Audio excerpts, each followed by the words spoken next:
Céline Lesbos, responsable du pôle français de l'Institut français de Côte d'Ivoire à Abidjan. Donc, je suis à Abidjan depuis 18 mois. Je travaillais avant à Dakar, d'où j'ai eu la possibilité de travailler dans toute la région en tant qu'enseignante et aussi en tant que formatrice. Aujourd'hui, je gère une équipe pour laquelle j'ai identifié des besoins en formation, essentiellement liés à la transmission, à l'enseignement de la langue française. La langue française dans un contexte francophone, c'est-à-dire une langue française qu'on va désolidariser de la norme et qu'on va désolidariser d'une culture française pour qu'elle réponde à aux besoins des apprenants ici en Côte d'Ivoire et de façon plus large avec quelques variations dans la région.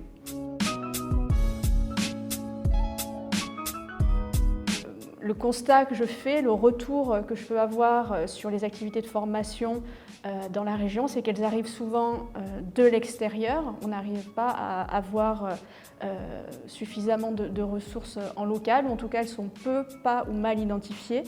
Et ce sont des formations qui ne répondent pas à nos besoins dans un contexte complexe du fait de cette langue qui nous semble avoir en commun, mais qui est en fait très différente. On ne met pas les mêmes choses derrière les mots. Le fait que ce soit le français qui soit une langue de transmission de savoir, une langue aussi d'évolution professionnelle, donc qui est au cœur finalement des pratiques d'enseignement.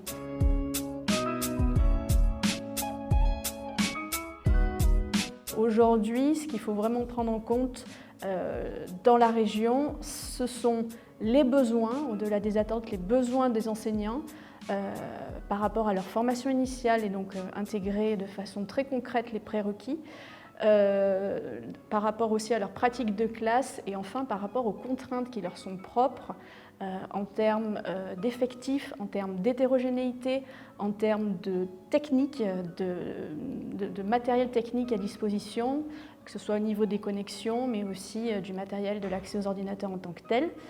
On a aussi des apprenants qui ne sont pas français langue maternelle, indépendamment de ce que l'on peut dire ou croire, donc qui sont très différents de nos apprenants en France, qui pour la plupart ont un profil français langue seconde, avec des techniques d'apprentissage et une culture d'apprentissage qui se base sur l'oralité. En fait, on les sort de leur insécurité linguistique par l'oralité, puisque le français oral, ils le connaissent, ils le maîtrisent pour certains, et de toute façon beaucoup mieux que l'écrit.